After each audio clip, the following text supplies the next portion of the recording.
anak-anak. Selamat pagi. Bagaimana kabarnya? Baik. Sudah sarapan ya semua ya? Sudah. Memulai pelajaran hari ini, ketua kelas? Ada yang tidak masuk? Siapa? Nabila. Siapa lagi? Roy masuk, Roy? Masuk. Nirwana masuk? Baiklah. Silakan dimulai dengan memimpin doa terlebih dahulu. Sebelum memulai pelajaran pagi ini, marilah kita berdoa menurut agama dan keyakinan masing-masing. Berdoa mulai.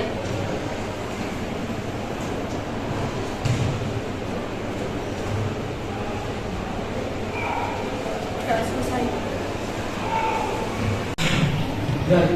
Nah, untuk Andika dan Raffi, topinya dilepas dulu ya. Nah, silakan. Nah, tujuan pembelajaran pada hari ini. Nah, nanti di sini teks yang akan dipelajari. Nah, di sini saya mau memberi sebuah pertanyaan pemancing terlebih dahulu. Lagi ya. Idolamu siapa? Iqbal Ramadan. Artis Indonesia ya.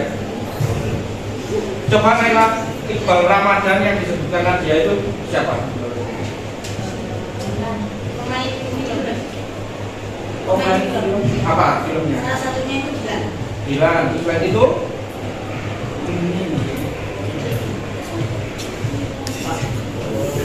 Nah, kalian mau menambahkan?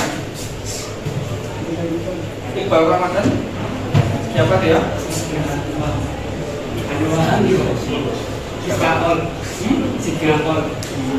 Sikakol. Sandi, apa yang diteladani dari Iqbal Ramadan? Mahir dalam bidang artis. Mahir dalam bidang artis. Selain Iqbal Ramadan, nah di sini saya ingin memberi sebuah contoh. Nah ini ya, sebuah contoh tokoh idola lagi. Kalian tahu Lionel Messi? Yang baru saja meraih apa itu? Piala Dunia. Nah ini Piala Dunia terakhirnya. Nah di sini berarti di sini ada prestasi, ada riwayat hidup, kemudian ada jasa-jasanya. Nah berarti ini Yuli termasuk teks apa berarti? Ada riwayat hidup, biodata, prestasi, teks berkas, teks biografi. Nirwana, biografi itu apa artinya? Teks yang menceritakan riwayat kehidupan seseorang. Berarti misalnya Nadia tadi menyebutkan Iqbal Ramadan, berarti nanti menjelaskan Iqbal Ramadan gitu ya. Nah berikut akan saya tampilkan sebuah video. Nah ini ya, sebuah video biografi dari seorang tokoh. Nah di sini sebelumnya saya ingin menyampaikan tujuan pembelajaran untuk hari ini. Tujuan pembelajarannya kali ini adalah yang pertama, siswa mampu memahami struktur teks biografi. Yang kedua, memahami unsur kebahasaan teks biografi. Dan yang ketiga, mampu menyebutkan informasi penting dan hal-hal yang diteladani dari tokoh tersebut. Bisa dimengerti? Bisa. Nah, silakan kita nikmati sebuah tayangan dari video seorang tokoh. Nah, ini kalian pasti terkenal. Assalamualaikum warahmatullahi wabarakatuh. Balik lagi dengan gue Denny Kustaman di channel gue Denkus Channel. Mas bro dan mbak bro semua, buat kalian semua yang baru berkunjung di channel gue, thank you banget. Channel gue ngebahas tentang kuliner, hotel, wisata, dan lain sebagainya. Silahkan kalian bisa lihat video-video sebelumnya untuk bisa kalian nikmati dan kalian bisa share ke seluruh medsos teman-teman kalian. Kali ini gue tertarik sekali untuk ngebahas seorang sosok yang ada di Indonesia yang sangat menginspirasi anak-anak muda khususnya di Indonesia. Sosok ini adalah artis ternama, artis papan atas, yaitu yang bernama Raffi Ahmad.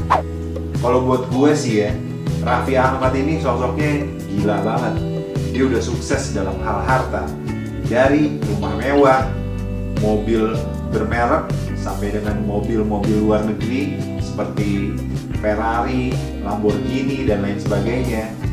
Dan Raffi Ahmad selain daripada sukses, dia juga sudah memiliki istri, yaitu Nagita Slavina, dan satu orang putra yang bernama Rafathar. Suksesnya Raffi Ahmad gak hanya di pertelevisian, tapi dia juga sukses di dunia YouTube. Sejak beberapa tahun yang lalu, YouTube ini kan lagi populer banget nih. Nah, begitu juga seorang artis papan atas ini, dia juga merambah ke dunia YouTube, dan YouTube-nya yang bernama Rans Entertainment sukses abis. YouTube-nya udah menyentuh 13,3 juta subscriber. Buat gue tuh gila banget sih. Jadi sosok ini kenapa gue mau ulas dalam video vlog kali ini, karena buat gue sosok Raffi Ahmad ini sangat-sangat inspiratif, patut kita contoh, dan kita perlu tahu seperti apa sih perjalanan karirnya Raffi Ahmad dari awal. Untuk itu kita bakalan simak video berikut. Dia bernama lengkap Raffi Farid Ahmad, yang biasa disebut Raffi Ahmad. Raffi Ahmad lahir di Kota Kembang, yaitu Kota Bandung, Jawa Barat. Lahir pada tanggal 17 Februari 1987. Anak sulung dari 3 bersaudara pasangan Munawar Ahmad almarhum dan Ami Kanita ini mengawali karirnya sebagai aktor hingga saat ini. Raffi telah terlibat di sejumlah sinetron FTV dan film layar lebar. Raffi memulai karirnya sebagai aktor. Selain sebagai aktor, ia mengembangkan karirnya sebagai bintang iklan, presenter, dan penyanyi. Dia mulai dari peran pendukung dalam opera sabun pertamanya, Tunjuk Satu Bintang, dan dia menjadi populer di senandung masa puber pada saat itu sebagai peran utama dengan Bunga Citra Lestari. Setelah itu, ia terus tampil di sinetron dan televisi, film, dan bahkan satu film berjudul Love is Cinta. Akting Raffi dalam film ini mendapat pujian dari kritikus film. Pada tahun 2006, musisi papan atas Melly Goeslaw mengadakan casting untuk vokal grup Bukan Bintang Biasa, juga dikenal sebagai BBB. Raffi terpilih dengan Laudia Cynthia Bella, Chelsea Olivia Wijaya, Dimas Beck, dan Ayushita. Single pertama mereka, Let's Dance Together. Raffi Ahmad rupanya sedang rindu dengan sosok sang ayah, Munawar Ahmad, yang meninggal pada tahun 2006. Dia mengaku menyesal tidak bisa mewujudkan keinginan ayahnya yang wafat pada 13 Juli 2006 itu. Kini Raffi Ahmad hanya bisa memanjatkan doa untuk almarhum ayahnya, dan hanya ada kenangan-kenangan semasa hidupnya bersama Raffi Ahmad. Pada 2008, karir akting Raffi semakin meningkat ketika ia tampil dalam sebuah film yang diproduksi oleh Rudi Sudjarwo, Liar dan Asoy Geboy. Dan namanya lebih populer ketika ia menjadi presenter dalam program musik dahsyat yang dihadirkan oleh 2 artis multitalenta, yaitu Luna Maya dan Olga Syahputra. Pada 2009, Raffi disebut-sebut sebagai salah satu artis terlaris acara program musik dahsyat. Semakin dirinya dalam karir presenter, ia juga masih ada dalam dunia akting ketika membintangi beberapa film televisi. Opera Sabun Buku Harian Baim dan Stikom OKB juga membintangi dirinya sendiri. Selain itu, ia juga merilis single baru, Johan, Jodoh di Tangan Tuhan, yang berduet dengan Laudia Cynthia Bella. Pada penghargaan dahsyatnya 2010, Raffi dan Yuni Shara tampil bersama memainkan medley lagu Johan, Jodoh di Tangan Tuhan, dan Ku Cari Jalan Terbaik. Ini diikuti oleh berbagai penawaran untuk memasangkan keduanya dalam proyek-proyek, termasuk iklan, duet tunggal 50 tahun lagi, dan film Rumah Tanpa Jendela. Melihat kehidupan pribadi Raffi Ahmad yang cukup sukses pada saat itu, terutama karena dia tidak bisa lepas dari berita banyak roman, seperti Laudia Cynthia Bella, Bunga Zainal, Ratna Galih, Tias Mirasih, dan Velove Vexia. Dia menjadi subjek kontroversi di media tentang hubungannya dengan saudara perempuan Krisdayanti, Yuni Shara, yang 14 tahun lebih tua darinya. Hubungan mereka berlangsung selama 4 tahun. Pada akhir 2011, Raffi membintangi film horor kemudian berjudul Pocong Kesetanan. Keberadaan dan produktivitasnya mendapatkan hasil yang terbaik dari program televisi, opera sabun, televisi film, iklan, dan beberapa bisnis yang dikelola olehnya. Salah satu rumah produksi Indonesia, Barometer Light, yang memproduksi salah satu tabloid terkemuka di Indonesia, mendapatkan namanya berada di posisi keempat dari 9 untuk artis terkaya Indonesia 2011. Pada 28 Agustus 2014, Raffi membintangi film Olga dan Billy Lost di Singapura bersama Olga Syahputra, Billy Syahputra, Chan Kelvin, dan saudara perempuan Raffi, Sahnaz Sadika. Pada 17 Oktober 2014, ia menikah pada usia 27 tahun dengan teman dan aktris masa kecilnya, Nagita Slavina. Pernikahan mereka menjadi pernikahan selebriti yang mewah pada tahun 2014 dan disaksikan di televisi di seluruh Indonesia. Pernikahan mewahnya diadakan di 3 kota, Jakarta, Bandung, dan Bali. Mereka mulai dengan prosesi tradisional Jawa, upacara perkawinan, resepsi di Jakarta, pesta pribadi di Bali, hingga ngunduh mantu di Bandung disiarkan langsung di beberapa stasiun televisi nasional selama berhari-hari. Pada 4 Mei 2015, Raffi merilis album baru, Kamulah Takdirku, dan single utama dalam album baru, Kamulah Takdirku dan Terbaik Untukmu. Album ini banyak berkolaborasi dengan istrinya, Nagita Slavina, dan albumnya hanya dijual di semua KFC di Indonesia. Selain televisi, YouTube kini menjadi salah satu platform yang menjanjikan untuk mendatangkan pundi-pundi rupiah. Nggak salah kalau kini banyak orang yang mulai melirik untuk menekuni dunia YouTube dengan menjadi konten kreator atau YouTuber, tak terkecuali dengan para selebriti. Sudah bukan rahasia lagi kalau kini banyak selebriti yang terjun ke dunia YouTube dengan berbagai konten menarik yang ditawarkan. Bak acara televisi, channel YouTube para seleb pun memiliki berbagai konten seperti liburan, tutorial make up, musik, bahkan talk show. Salah satu channel YouTube selebriti yang banyak digemari adalah milik keluarga Raffi Ahmad yang bernama Rans Entertainment, dibuat sejak 2015. Channel YouTube Rans Entertainment menawarkan berbagai konten seperti vlog keluarga, musik, tutorial make up dari Nagita Slavina, dan lain-lain. Rutin mengunggah video yang seru dan kocak, channel YouTube Rans Entertainment kini sudah memiliki 13,3 juta subscriber. Nggak hanya memiliki banyak subscriber, video-video yang diunggah Rans Entertainment pun selalu menembus angka jutaan penonton. Kamu bisa bayangin dong berapa pendapatan Raffi Ahmad dari YouTube aja. Ngomongin soal pendapatan, Raffi Ahmad baru-baru ini membongkar pendapatan AdSense pertama kalinya Google pada awal pertama dirinya terjun ke YouTube. Melalui channel YouTube Dunia Manji, suami Nagita Slavina ini menceritakan awal mula bagaimana ia tertarik terjun ke YouTube. Awalnya sebenarnya gue ke YouTube itu cuma pengen mengabadikan momen sama anak gue, keluarga, gitu aja. Tapi kesini-sini gue lihat semua orang kayaknya lari ke YouTube. Dan YouTube ini salah satu yang punya prospek cukup baik di masa 2, 3, 4 tahun mendatang, ungkap Raffi Ahmad. Seperti dikutip Brilio.net dari channel YouTube Dunia Manji. Namun tak disangka, channel YouTube yang mulanya untuk mengabadikan momen bersama keluarga tersebut justru mendatangkan rejeki yang sempat bikin Raffi Ahmad kaget. Rejeki tersebut datang dari AdSense yang ia terima. Dan gue tuh nggak sengaja. Jadi gini, tiba-tiba gue dapet duit jatuh dari langit waktu itu, dari AdSense. Tiba-tiba, ting, hah? Kok gede? Lanjut Raffi Ahmad. Jawaban Raffi Ahmad tersebut pun membuat Anji penasaran dengan nominal yang diterima ayah satu anak ini dari pendapatan AdSense-nya. Meskipun tak menyebutkan nominal secara gamblang, namun Raffi mengungkapkan bahwa ia menerima ratusan juta dari AdSense. Ya lumayan lah, ada ratusan juta lah. Penghasilan dari YouTube tersebut tak dinikmati Raffi Ahmad sendiri. Presenter kondang memanfaatkan uang dari AdSense-nya untuk membayar gaji pegawai. Kadang duit AdSense itu buat gue bayar gaji pegawai gue itu cukup banyak.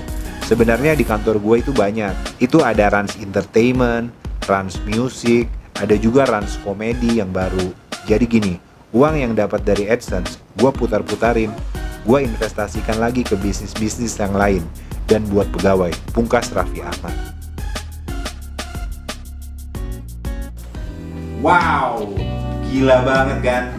Asli gila banget kalau menurut gue. Ternyata perjalanan karirnya Raffi Ahmad begitu panjang banget. Kalau sampai sekarang mungkin sudah puluhan tahun ya. Bahkan mungkin kalau dihitung-hitung tepatnya kurang lebih 20 tahunan. Atau mungkin lebih. Wow, gila sih. Dan kalau menurut gue memang layak sih seorang Raffi Ahmad memiliki harta yang begitu melimpah ruah. Dengan apalagi sekarang ini dia sudah memiliki puluhan karyawan, hampir mendekati 100 karyawan untuk perusahaannya Rans Entertainment. Wow, menurut gue gila banget. Dan memang usahanya itu yang gue suka dari seorang Raffi Ahmad. Mungkin kalau gue simpulin, Raffi Ahmad itu dia hanya take action, just do it. Dia tuh hanya melakukan apa yang dia bisa lakukan dan terus menggali potensi dalam dirinya. Itu yang kalau gue lihat dalam sosok Raffi Ahmad. Dan ini sangat-sangat menginspirasi untuk kita semua, khususnya anak-anak muda Indonesia, bahwa kita selama hidup kita harus terus dan terus berusaha untuk mendapatkan apa yang kita inginkan. Contohnya Raffi Ahmad. Mungkin banyak orang yang seperti netizen nyinyir begitu, wah Raffi Ahmad khususnya dalam YouTube channelnya yang mungkin beberapa 1 tahun yang lalu atau mungkin ya beberapa waktu yang lalu, Raffi Ahmad sering bikin konten mempublikasikan tentang hartanya, mobilnya, rumahnya, dan lain sebagainya. Kalau menurut gua sih ya sah-sah aja sih, toh dia berkreasi dengan apa yang dia miliki. Kalau menurut gue, kita melihat sesuatu kalau kita mandangnya dari sisi negatif, maka hasilnya akan negatif. Tapi kalau gue sih lebih baik melihat dari sisi positifnya. Kalau dia bisa, kenapa gue enggak? Itu sih kalau menurut gue. Dan kalau menurut gue sosok Raffi Ahmad ini patut ditiru. Itu pun kalau misalnya kalian semua yang menonton vlog ini, mohon maaf kalau misalnya ada yang tidak berkenan dalam statement gue hanya di sini hanya berkomentar sesuai dengan apa yang gue lihat, apa yang gue pikirkan, dan gue hanya berpikiran positif. Hanya itu saja. Cukup sekian video vlog dari gue, pembahasan tentang satu sosok yang inspiratif di Indonesia, yaitu seorang artis papan atas Raffi Ahmad. Thank you yang udah nonton video ini. Kalau kalian suka video ini, jangan lupa untuk like, subscribe, dan kalau kalian ada pertanyaan, silahkan komen di kolom komentar di bawah ini. Sampai ketemu di video selanjutnya. Peace.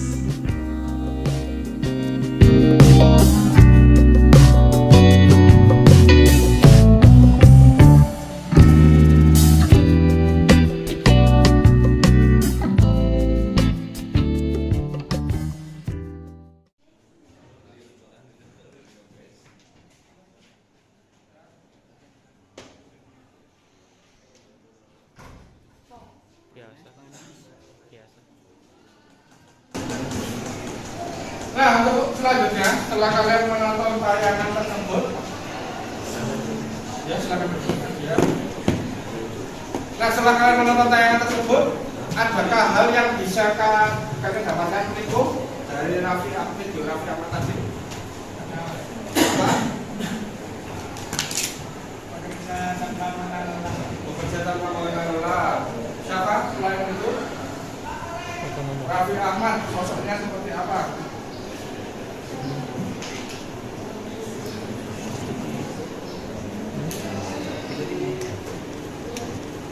Pekerja keras, nah, berarti bisa kita teladani seperti itu ya. Nah, untuk selanjutnya kegiatannya adalah silakan dibuka Google Classroom.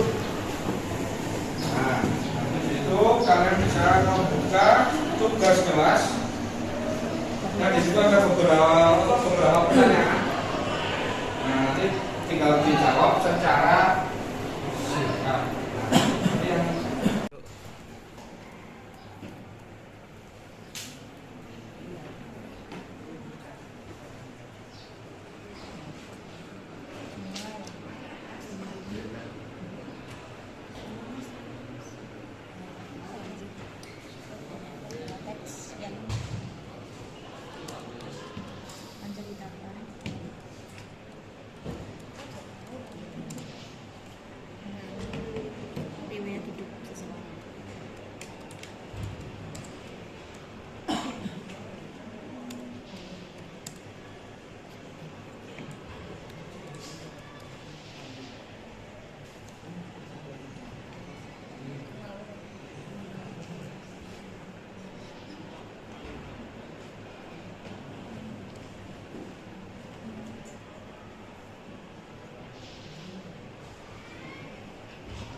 Dalam penulisannya juga menggunakan beberapa unsur kebahasaan.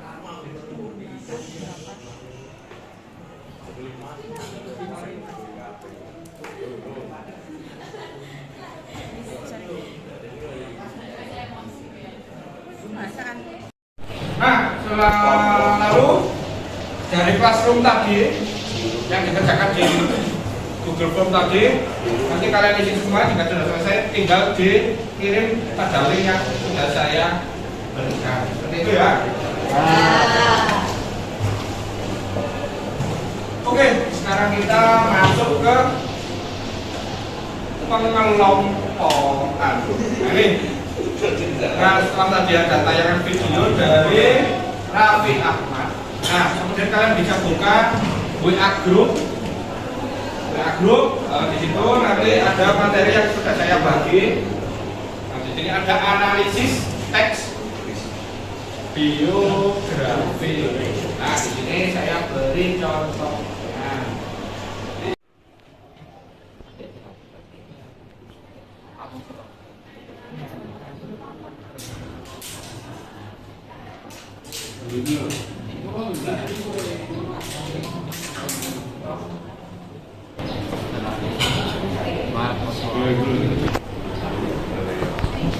Nah, di sini tujuan pembelajarannya. Nah, yang pertama tadi ya, yang sudah saya berikan. Yang pertama, mampu menyebutkan informasi penting di dalam teks biografi. Yang kedua, menguapkan hal-hal yang dapat diteladani dari tokoh yang terdapat dalam teks biografi. Mampu menjelaskan kata ganti orang ketiga tunggal, menjelaskan kata kerja tindakan, kata kerja pasif, kata sifat, dan konjungsi. Nah, ini. Nah, di sini ada slide PowerPoint-nya ini yang nanti bisa kita pelajari. Ya, sudah saya bagi ke WA group kalian ya. Kita kaidah kebahasaan ini.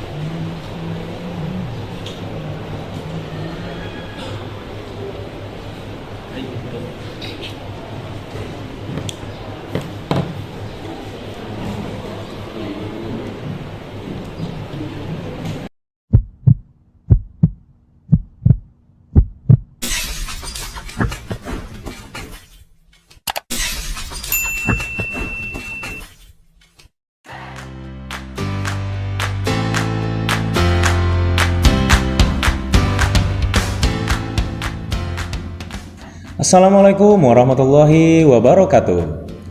Berjumpa kembali di video pembelajaran Bahasa Indonesia.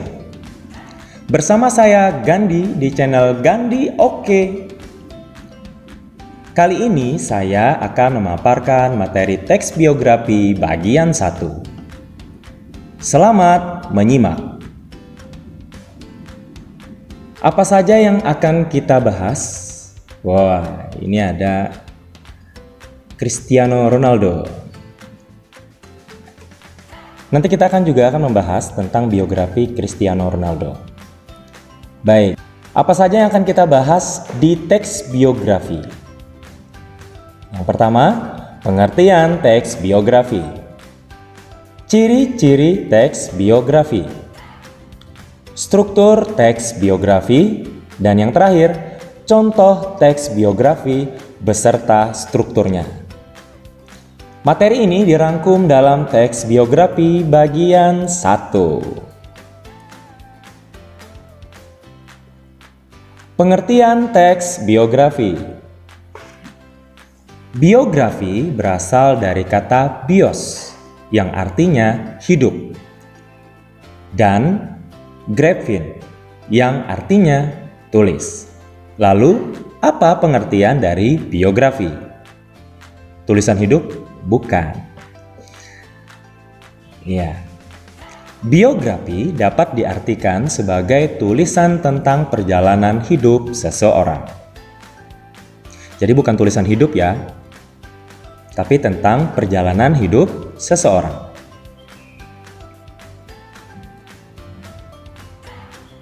Berdasarkan isi kepenulisannya, teks biografi dibagi menjadi dua.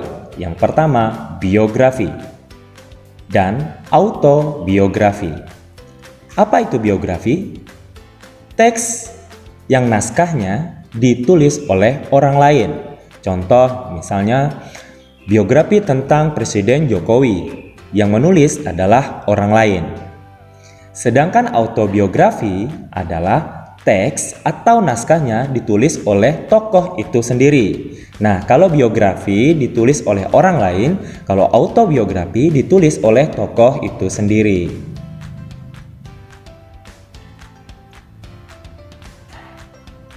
Berdasarkan isinya, biografi dibagi menjadi dua.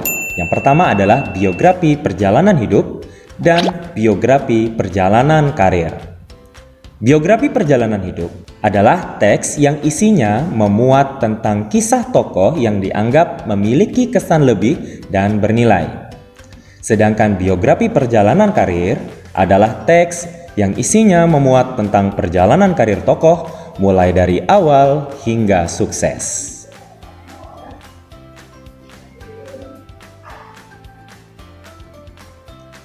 Manfaat membaca biografi. Apa saja manfaat yang kita dapatkan jika kita membaca sebuah biografi? Yang pertama, mengenal secara mendalam tentang tokoh. Yang kedua, menjadi teladan bagi pembaca. 3. Memberikan motivasi dan semangat bagi pembaca. 4. Menghargai dan menghormati tokoh sesuai perjuangannya. Jadi ini adalah manfaat membaca biografi. Mungkin ada lagi manfaat yang kita peroleh selain dari 4 manfaat ini.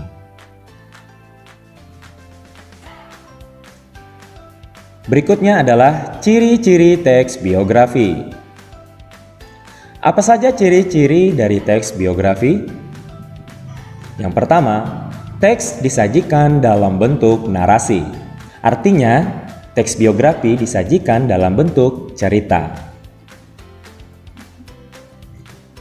Yang kedua, strukturnya terdiri atas orientasi, peristiwa atau masalah, dan reorientasi. Dan yang terakhir, memuat fakta berupa pengalaman hidup seseorang.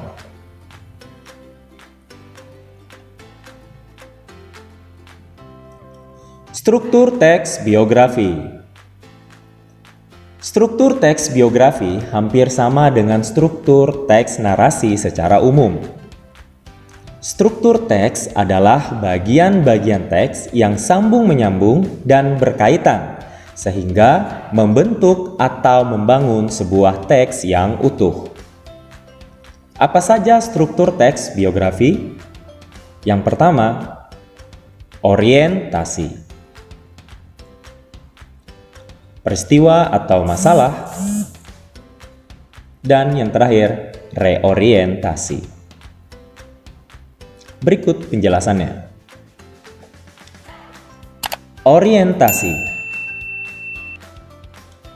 Orientasi merupakan bagian awal dari teks biografi, berisi pengenalan tokoh seperti kelahiran tokoh, asal-usul tokoh, dan kehidupan tokoh di masa kecilnya.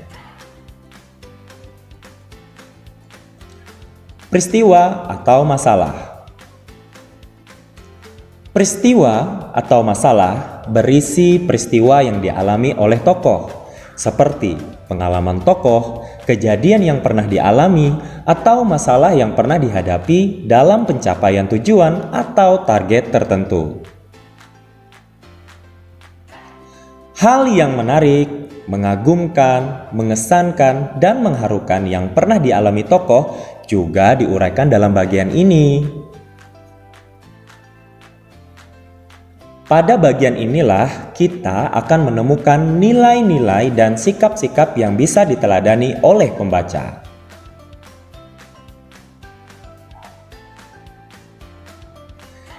Struktur yang terakhir adalah reorientasi.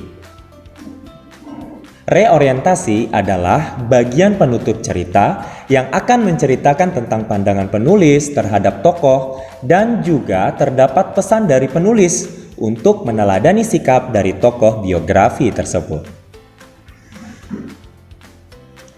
Bagian reorientasi bersifat opsional. Artinya, tidak semua teks biografi memiliki bagian reorientasi. Contoh teks biografi beserta strukturnya. Kita akan membaca sebuah teks biografi dari B.J. Habibie. Yang pertama adalah orientasi. B.J. Habibie lahir pada 25 Juni 1936 di Parepare, Sulawesi Selatan. Presiden ketiga Indonesia ini memiliki nama lengkap Profesor Dr. H.C. Ing. Dr. S.C. Mulk Bahrudin Yusuf Habibie. Beliau pernah menjabat sebagai Wakil Presiden Republik Indonesia ke-7. Ibunda Habibie berasal dari Jawa, sedangkan ayahnya asal Parepare. Beliau memiliki kecerdasan pada ilmu teknologi dan pengetahuan, terutama fisika, semenjak masih kecil. Peristiwa penting. Beliau kuliah teknik mesin di ITB atau Institut Teknologi Bandung selama 6 bulan. Kemudian, ia melanjutkan pendidikannya ke Jerman pada 1955 di Rheinisch-Westfälische Technische Hochschule. Kuliahnya dibiayai ibunya, R.A. Tuti Marini Puspowardoyo. Butuh waktu 10 tahun, Habibie muda menuntaskan studi S1 sampai S3 di Aachen, Jerman.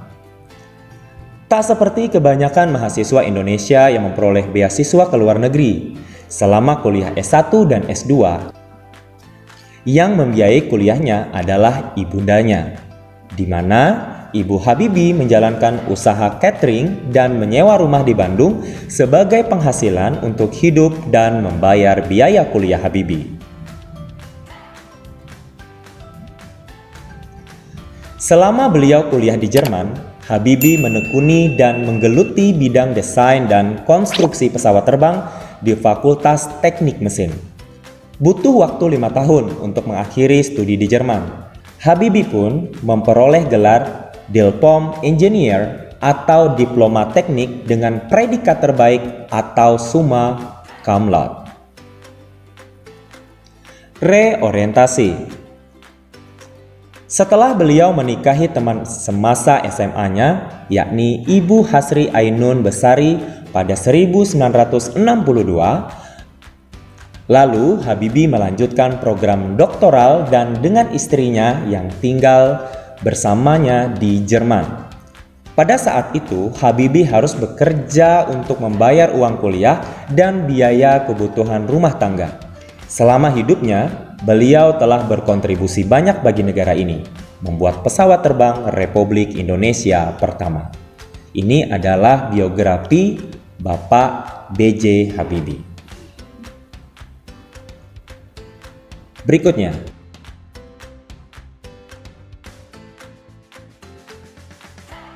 idola sejuta umat, biografi Cristiano Ronaldo. Seperti apa sih perjalanan hidupnya? Nah, mari kita simak. Orientasi. Cristiano Ronaldo dos Santos Aveiro atau akrab disapa Cristiano Ronaldo merupakan pemain sepak bola terkenal asal negara Portugal. Ronaldo dilahirkan di Madeira 5 Februari 1986. Ronaldo dikenal sebagai pemain terbaik di dunia berkat perjalanan karirnya yang luar biasa. Beragam gelar berhasil dipersembahkan olehnya baik untuk tim maupun negara.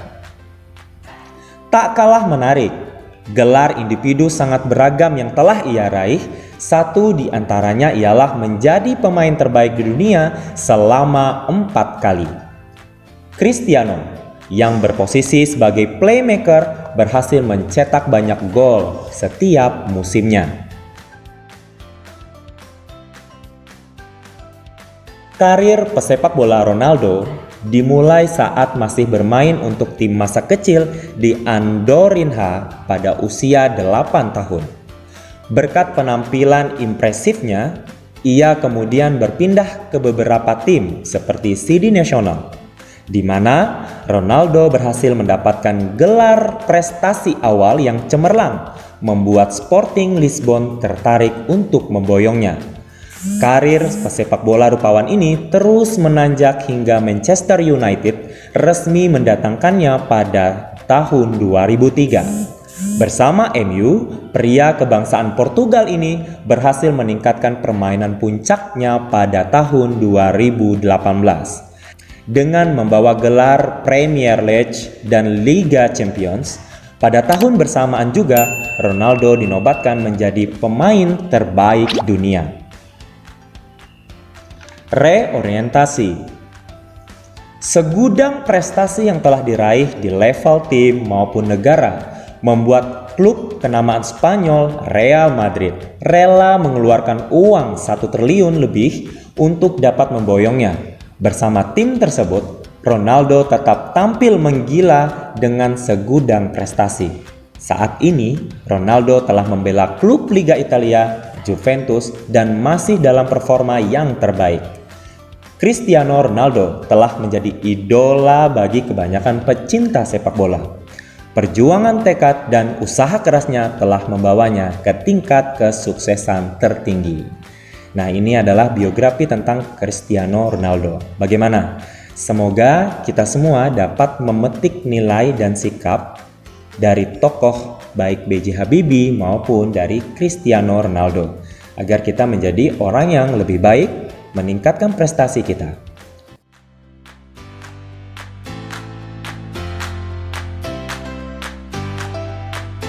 Demikian penjelasan tentang materi teks biografi bagian 1. Sampai jumpa pada video pembelajaran berikutnya. Semoga bermanfaat dan terima kasih. Wassalamualaikum warahmatullahi wabarakatuh.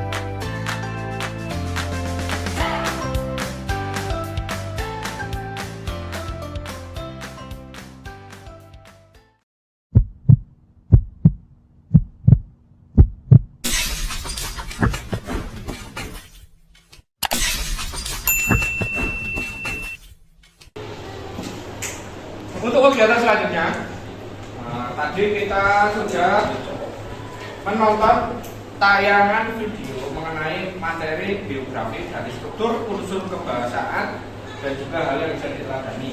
Nah, untuk berikutnya saya langsung membagi ke 5 kelompok. Nah, masing-masing di sini nanti 5 anak. Siap ya? Siap. Untuk kelompok 1, Nia, Nina, Nabila, Wahdatul. Silakan nanti berkumpul. Novi, Rameza, Syafa, Nadia, Saskia, Nisa, Nur Intan, Sandi. Nah, silakan pindah posisi. Zaki, Valentino, Reza, Nandani, Nur Arif. Kelompok 5, Nirwana, Yafi, Vio, Titis. Nah, kebetulan untuk di sini ada kelebihan anak, berarti bisa berkumpul dengan kelompok yang lain. Ya, silakan. Silakan berpindah ke tempat.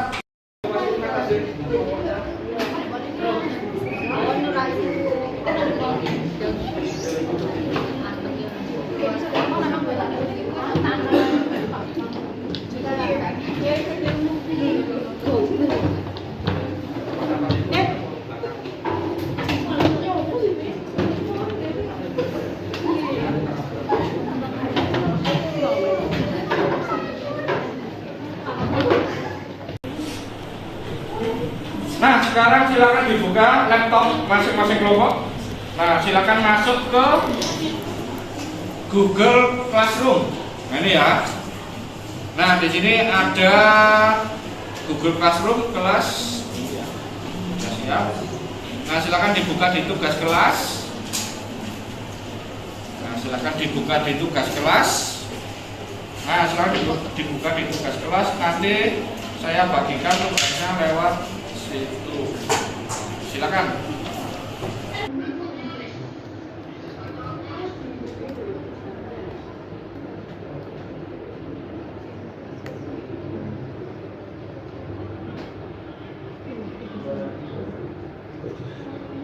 silakan buka PowerPoint. Nulis judulnya Jeffrey Nicole biografi. Kan tak mute nanti.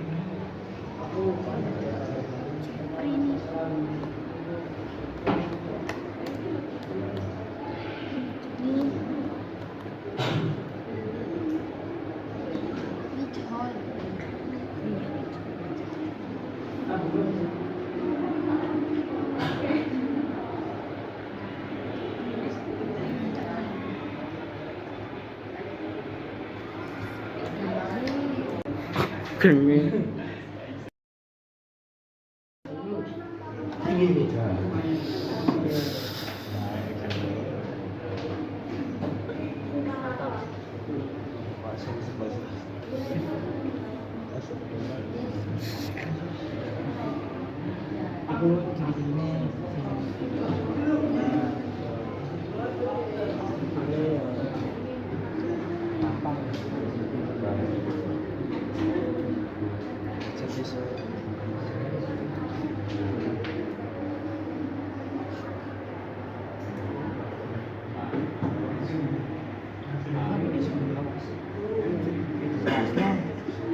Jelasnya cara.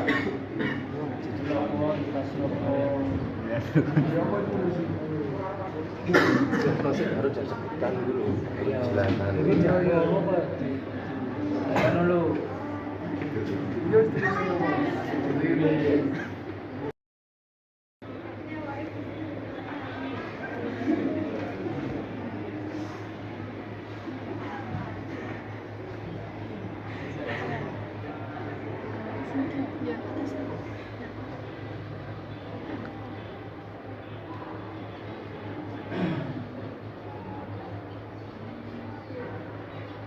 Satu, dua, tiga.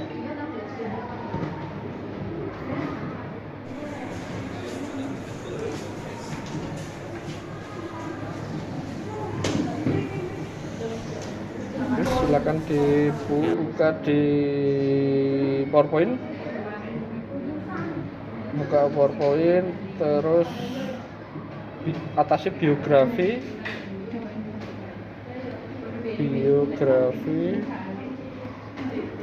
Yang bawah Didi Kempot. Nah, wes Mbak. Nah, setelah berdiskusi beberapa menit dengan kelompok kalian, apakah ada yang ingin ditanyakan atau agak kesulitan? Tidak. Nah, saya ingin melihat perkembangan dari teks biografi yang kalian analisis. Nah, di sini dari kelompok mana yang sudah lumayan banyak yang dianalisis? Kelompok mana? Silakan acungkan tangan. Ambil, saya ajak. Nah, sekarang saya mendapatkan kelompoknya si Nirwana. Nah, silakan Nirwana dan kawan-kawan maju ke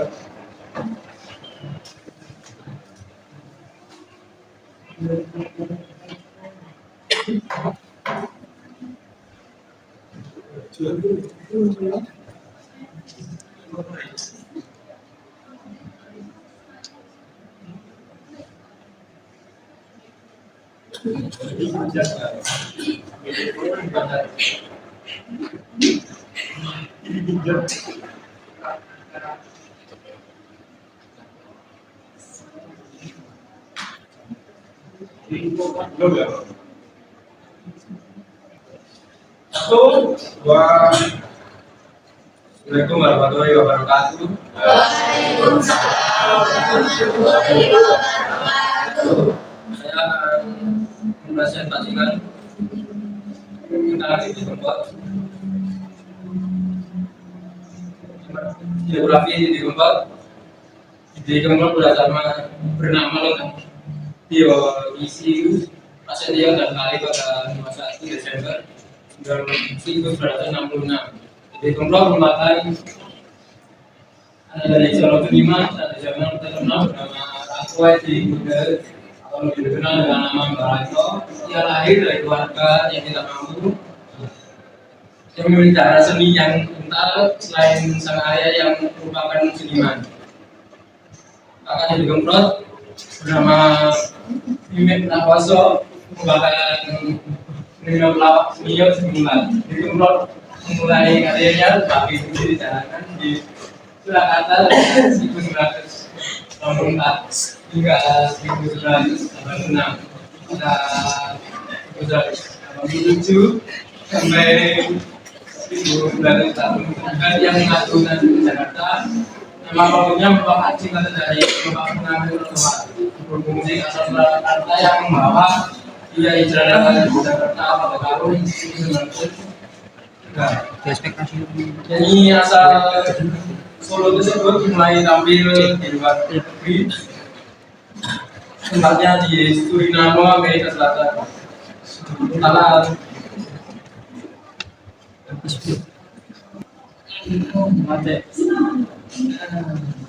Karena infrastruktur dan kebahagiaan geografi jadi tempat disusun teks lengkap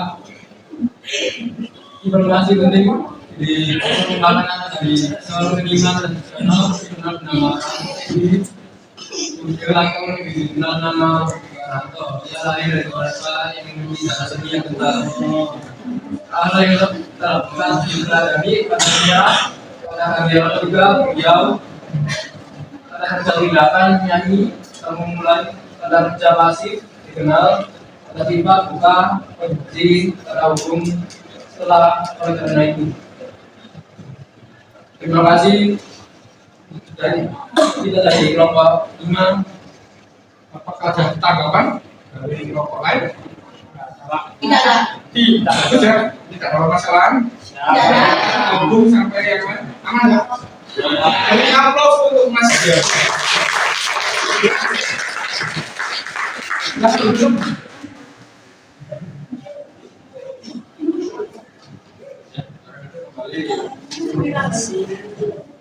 Si Yafi dan kawan-kawan. Nah sekarang kelompok 2.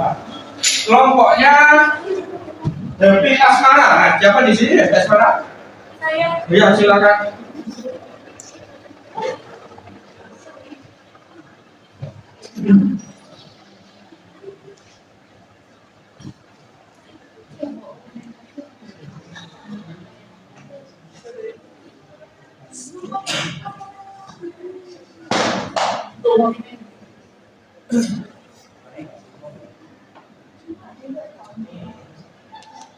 Assalamualaikum warahmatullahi wabarakatuh. Waalaikumsalam warahmatullahi wabarakatuh. Kami dari kelompok 4 mau mempresentasikan geografi Happy Asmara.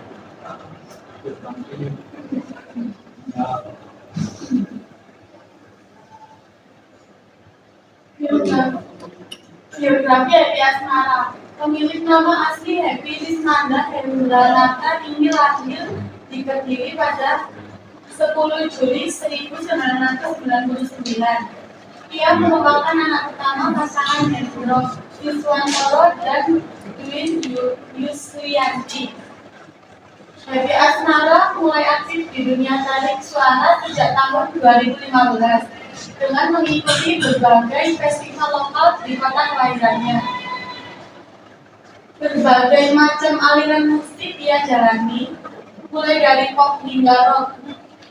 Hingga akhirnya pada tahun 2018 ia bergabung dengan label rekaman GBA label sampai saat ini. Pada tahun 2019 ia merilis single berjudul Salah, Tak Ikhlasno dan Dalam Hati.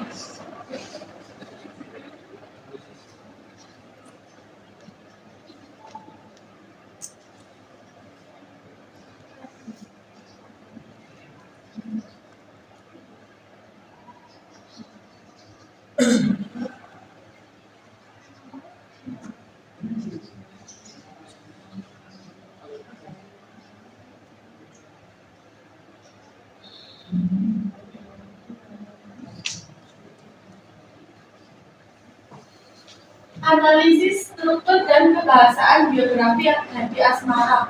Struktur teks informasi penting. Selain piawai dalam bernyanyi, Happy Asmara juga mencoba kemampuannya dalam dengan menjadi model video klip lagunya.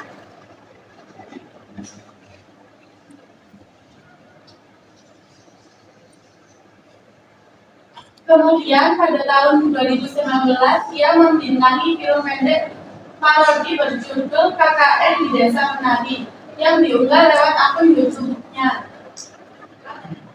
Hal-hal yang dapat diteladani: tidak mudah putus asa, pandai bergaul, plus kata ganti orang ketiga, dia, kata kerja tindakan berakting, bernyanyi. Kata kerja pasif diunggah, disampaikan. Kata sifat rajin, merdu, hebat. Konjungsi kata untuk, bahkan setelah saat. Sekian dari kelompok 2. Jika ada tanggapan dari kelompok lain, dari kelompoknya Nero, ada?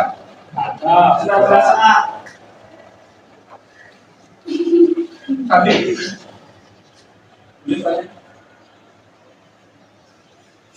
Nah, Pak. Dari dia ini. Tidak ada pertanyaan dari kelompoknya Naila, boleh? Tidak ada. Tidak ada? Baiklah, silakan Din.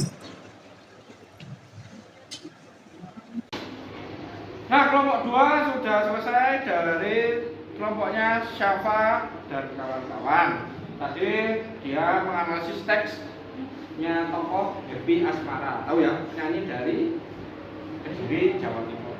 Ini dangdut yang sedang naik daun. Nah, sekarang yang ketiga, terakhir, kelompoknya adalah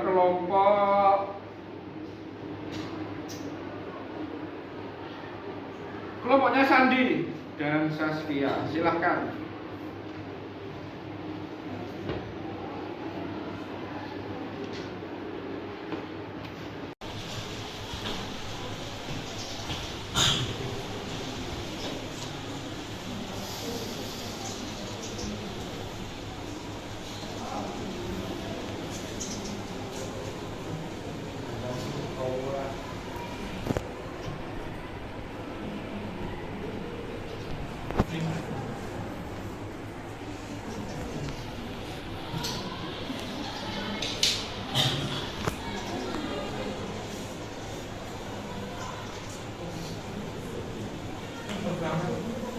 Assalamualaikum warahmatullahi wabarakatuh.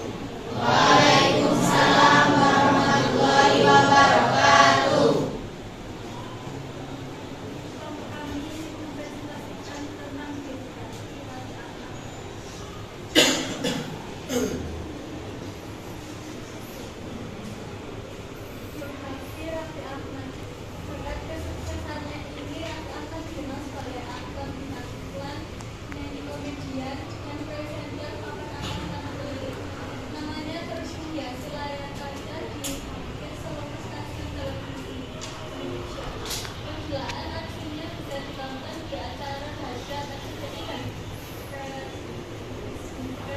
TV.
terbuka.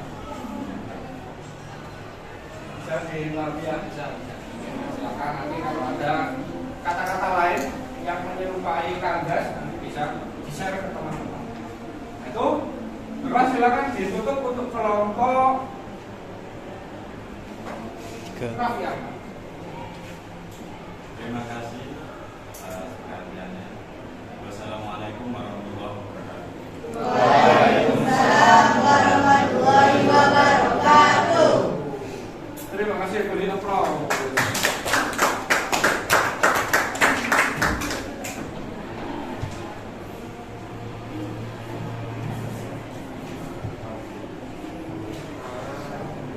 Nah, terima kasih untuk 3 kelompok tadi sudah menampilkan presentasi dengan gaya masing-masing.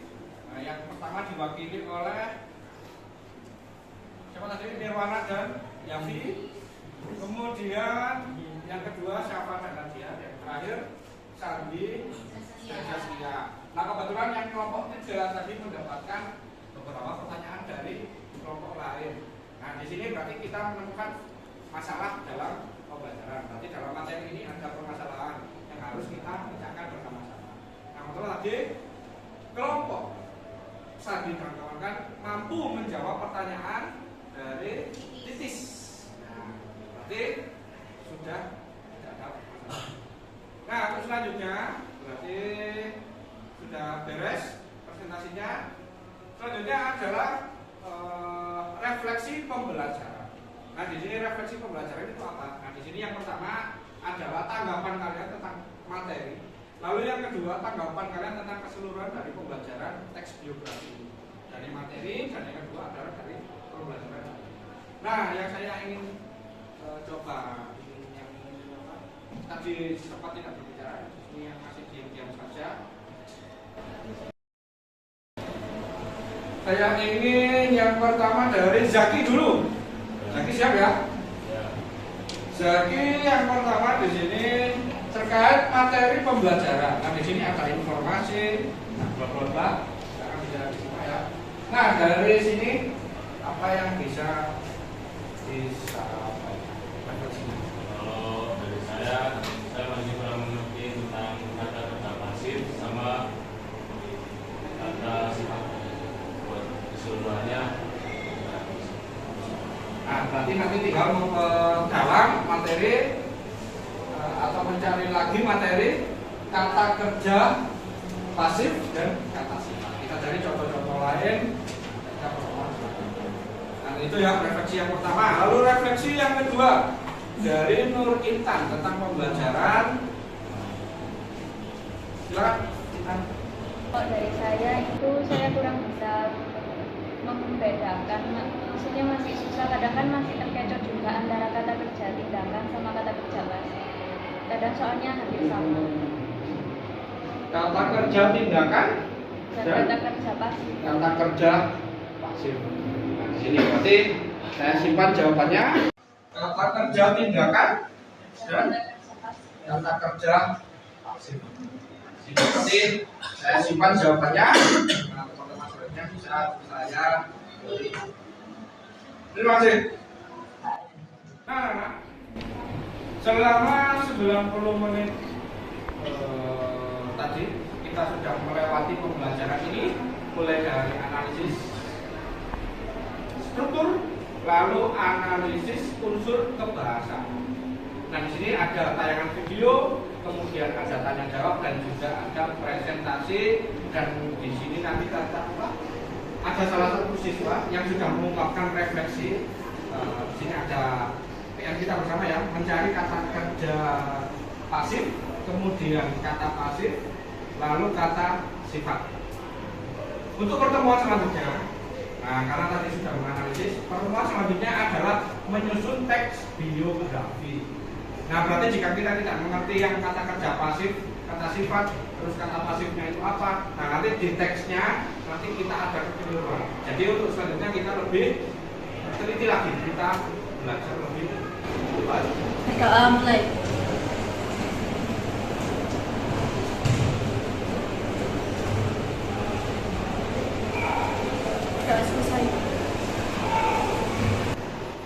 Dengan untuk pembelajaran kali ini dari materi teks biografi telah selesai.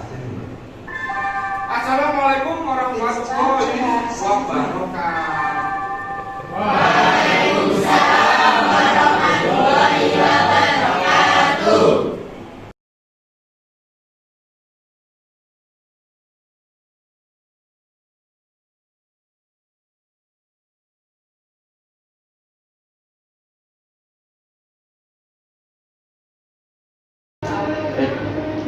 Kamu masuk top 2 kelas.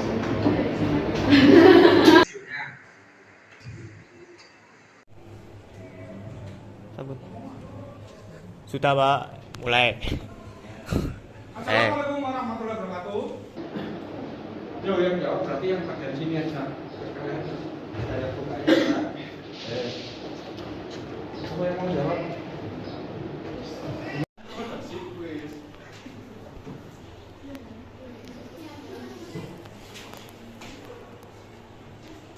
Yo, action.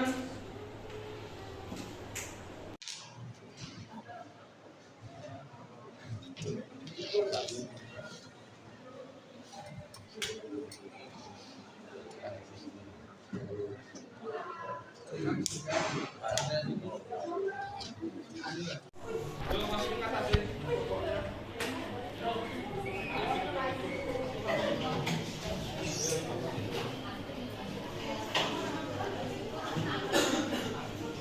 Tiga.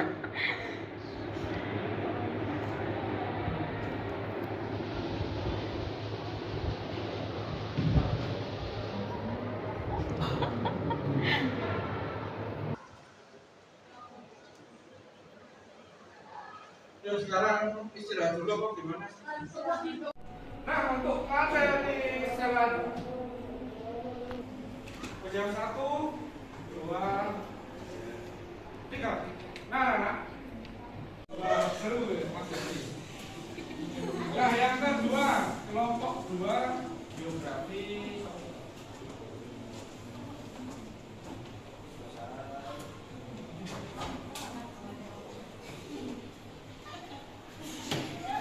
Kelompok 2 Happy Asmara.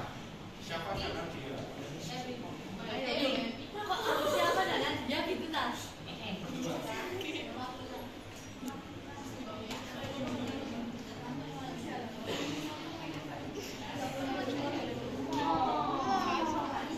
Menjawab siap ya? 1, 2, 3. Nah kelompok 1 saat tadi sudah presentasi kelompoknya si Yafi dan kawan-kawan. Nah sekarang kelompok 2. Kelompoknya Happy Asmara. Nah siapa di sini Happy Asmara? Saya. Ya silakan.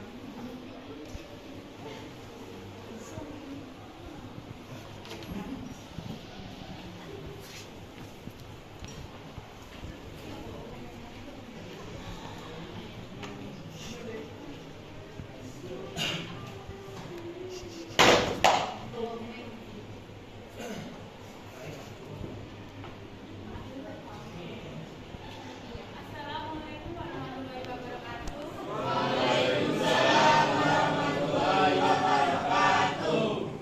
Kami dari kelompok 4 mau mempresentasikan biografi Happy Asmara.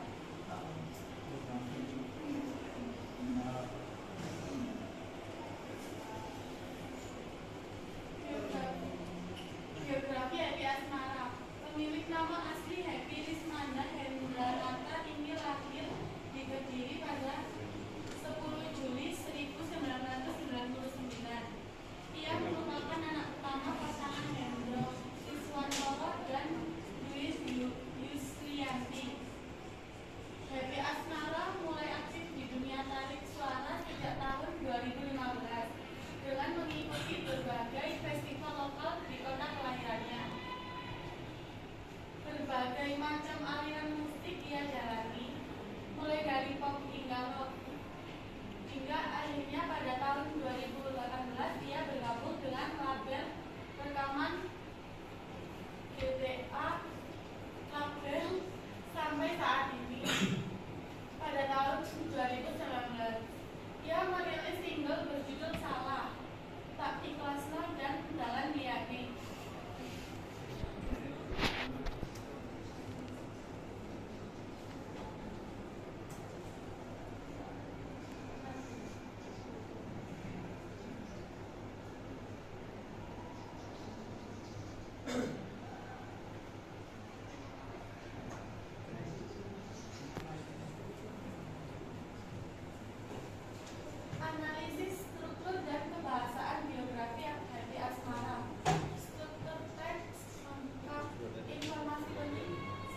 Kata kerja tindakan berakting bernyanyi. Kata kerja pasif diulang, disampaikan. Kata sifat rajin, merdu, hebat. Konjungsi kata hukum bahkan setelah saat. Sekian dari kelompok 2. Jika ada tanggapan dari kelompok lain, dari kelompoknya Nero, ada? Ada. Andi, boleh tanya? Ya, Pak. Dari Mia? Tidak ada pertanyaan dari kelompoknya Naila, boleh? Tidak ada. Tidak ada? Baiklah, silakan sendiri. Terima kasih. Boleh, boleh. Enggak bisa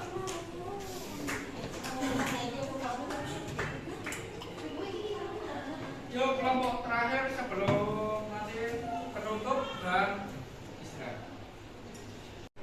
Silakan. Yuk, kamera standby.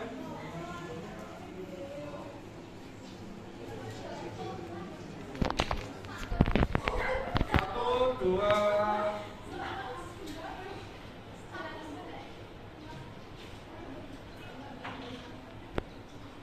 Satu, dua, tiga. Nah, kelompok 2 sudah selesai dari kelompoknya Syafa dan kawan-kawan. Tadi dia menganalisis teksnya tokoh Happy Asmara. Tahu ya, nyanyi dari Kediri, Jawa Timur. Ini jalur yang sedang naik. Nah, sekarang yang ketiga terakhir kelompoknya adalah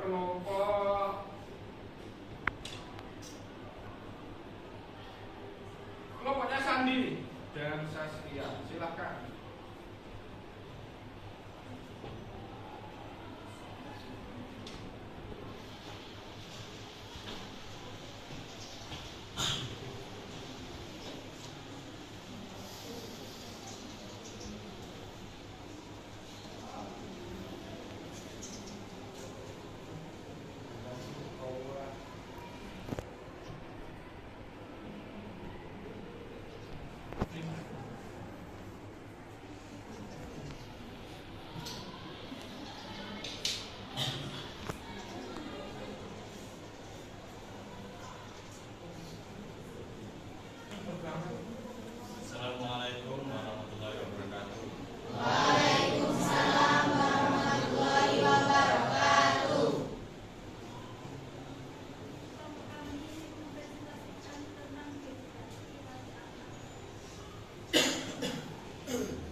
juga.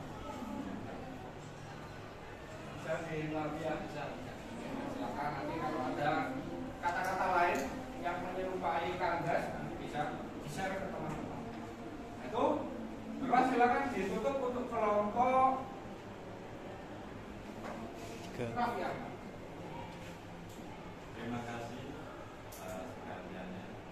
Wassalamualaikum warahmatullahi wabarakatuh. Waalaikumsalam warahmatullahi wabarakatuh. Terima kasih, beri aplaus.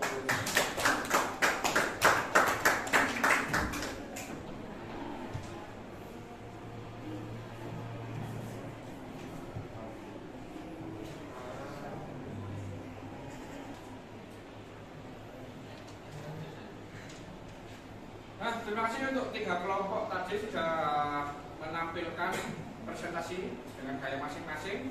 Nah, yang pertama diwakili oleh siapa tadi? Nirwana dan Yafi. Kemudian yang kedua siapa dan Nadia. Yang terakhir Sandi dan Jaskia. Nah, kebetulan yang kelompok 3 tadi mendapatkan beberapa pertanyaan dari kelompok lain.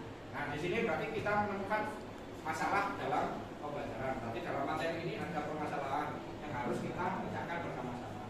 Nah, kebetulan tadi kelompok Sandi dan kawan-kawan mampu menjawab pertanyaan dari Titis. Nah, berarti sudah tidak ada masalah. Nah, terus selanjutnya berarti sudah beres presentasinya. Selanjutnya adalah refleksi pembelajaran. Nah, di sini refleksi pembelajaran itu apa? Nah, di sini yang pertama adalah tanggapan kalian tentang materi. Lalu yang kedua, tanggapan kalian tentang keseluruhan dari pembelajaran teks biografi dari materi, dan yang kedua adalah dari pembelajaran.